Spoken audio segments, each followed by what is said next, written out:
Hey guys, welcome back to another Italy vlog. Yay! I'm sorry about the lighting. It's a little bit strange because I'm recording this at night instead of during the day. So I don't have like the bright daylight coming in through the windows and everything, so it's a little bit darker than normal. But try to adjust as necessary, so hopefully you can actually see me. And yeah, not much I can do about it because I'm trying to get this done tonight. So, yay! So last week I talked about Florence. I talked about some stuff like seeing Harry Potter and The Prisoner of Azkaban in both English and Italian while I was in Italy. And I also talked about, a little bit about the family that I lived with. Not much, but, just a little bit. So this week, I'm going to be talking about some of the little side trips that I did. Most of them were kind of day trips to other cities, but some of them were just kind of like just outside of the city and stuff like that, so I thought I'd tell you about some of those things. There aren't really very many stories that I have to tell from these few little trips that I took, so it's probably only going to be like one story per place, but yeah. So the first place that I went to was to Siena. Actually, in the same day, I went to two different Italian cities, but the first one was Siena. And Siena's very beautiful, and there's like this really big, elaborate cathedral, of course, because there are elaborate cathedrals all over Italy. So one of the main places that we went to was called the Piazza del Campo. And that's where they have these horse races like twice a year, and it's called the Palio, I believe. And yeah, so we got to sit there and we actually ate lunch there. And it's just basically a big public square, and I took pictures of it also. The one thing that I remember about Siena is that we got lunch at the sandwich shop, and it was this shop on one of the streets. And you walked in and there were just pigs hanging, and it was really weird, and it smelled so bad. I can't even describe how bad it smelled, and I'm sure that people in Italy are used to it, but I'm not used to going into a sandwich shop to get like a ham and cheese sandwich and seeing a pig hanging down and stuff like that. So that was kind of gross. It smelled really terrible, and I started to eat my sandwich, and I was like, I could still smell that sandwich shop, and it kind of put me off my food, so I had to just take the ham out and just eat a cheese sandwich. Cheese was good, and the bread was good, but I just couldn't eat the meat. It was gross. And that's what I remember about Siena. The other town we went to that day was San Gimignano, and basically it's just this medieval town built on a hill, and it has all of these towers. It has like 6 or 7 towers still standing, and that was pretty cool. We didn't stay there very long, probably only like an hour or two, and I do remember they had some kind of like medieval torture museum there, which was kind of weird, and I didn't go in, but I don't know, now I kind of wish that I had. But the main thing I remember from San Gimignano is the bathrooms, because they had public bathrooms next to where like the bus stop was, but the only thing is you had to pay to use them, and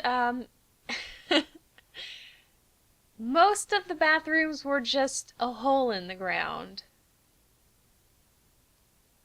Now, I could see if you were a guy that wouldn't be too much of a problem, but when you're a girl and you have to squat over a hole in the ground, I know this is really gross to talk about, but it's not something that's easy to do, I'll say that, unless you have like amazing calf muscles, which I don't, and thigh muscles, I guess, too, but yeah, it's really hard to do that. So they did have one bathroom that had a toilet in it.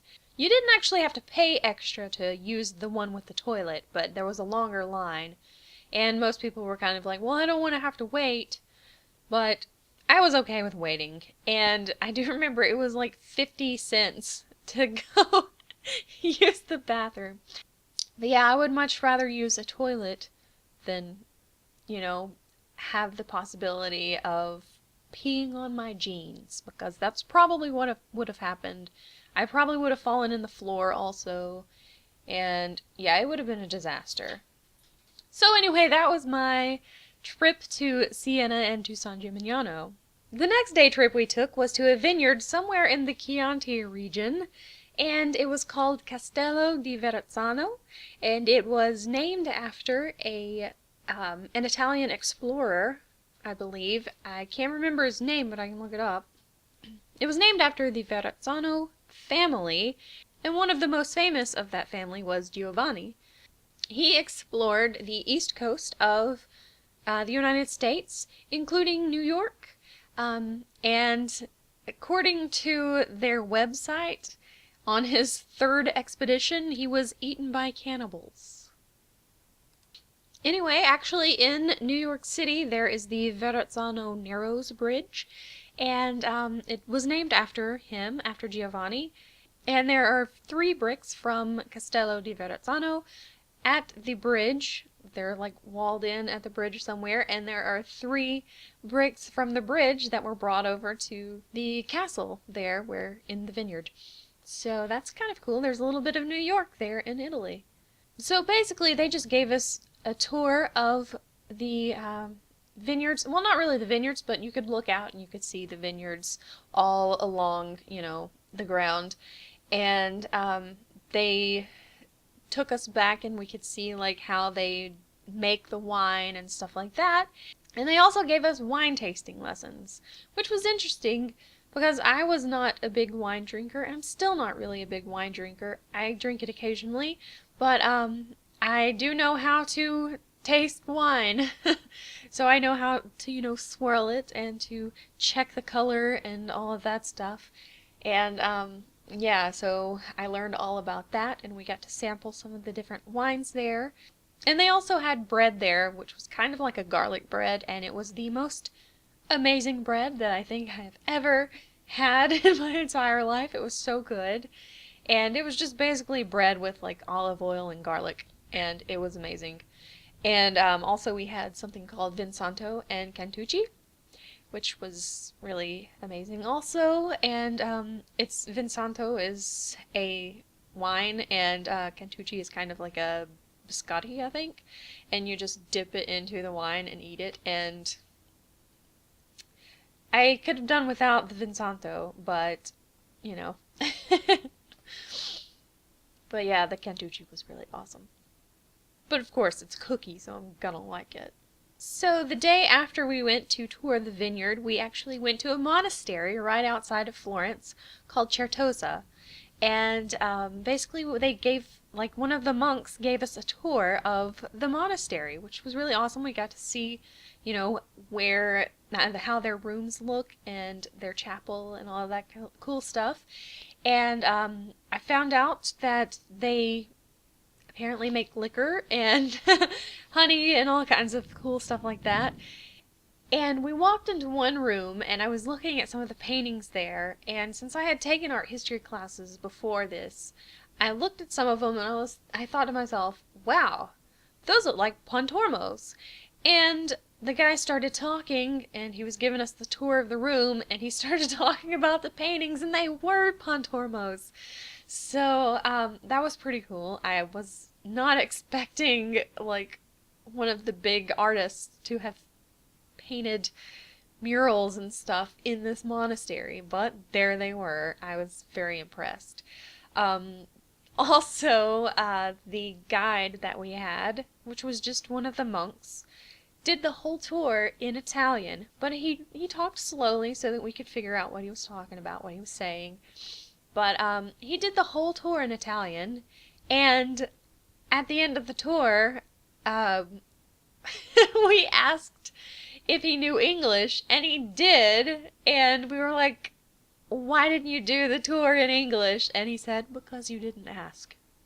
So we had to go through the whole monastery listening to him guiding us in Italian. I thought that was really funny. And the few of us that went took a nice group picture in front of the monastery, so you guys can see that too. So the last day trip that we took was to one of the Medici villas called Villa di Castello. Basically, it's just a villa right outside of Florence in the Florentine hills, and it was kind of like a summer getaway. I guess it was like their summer house. They had several villas all throughout the countryside, but that's the one that we went to, and we toured the actual house area, the buildings, and there were several statues and paintings and murals and all of that stuff. And then they had gardens and they had fountains and they had grottos. There's like a whole garden that was dedicated to like citrus trees. And so we got to walk around there and kind of just, sorry for the thunder, and just kind of see all of that stuff. And it was really pretty.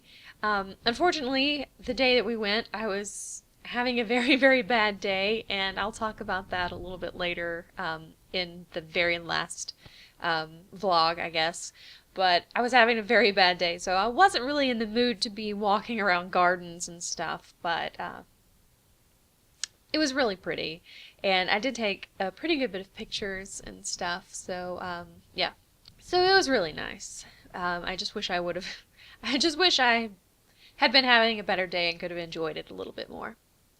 So anyway, I guess that's all. Those are all of my little side trip, day trip kind of things that we went to. And then I think a couple of people actually went to other towns, but I didn't go. I know that some people went to, I want to say that people went to some seaside village, and I think a couple of people went to Pisa, and they wanted to go to Milan, but I don't think they got to go. And what else? Also, they had some other fun stuff that you could do, like take cooking classes and things like that, but I didn't do any of it.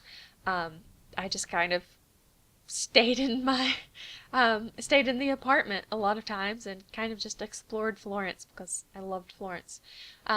Anyway, yeah, so next week I will talk about Venice because I spent one weekend in Venice. And then the week after that I will finish up with the rest of my Florence stories, and that will be it. So I guess I will see you guys next week. Bye!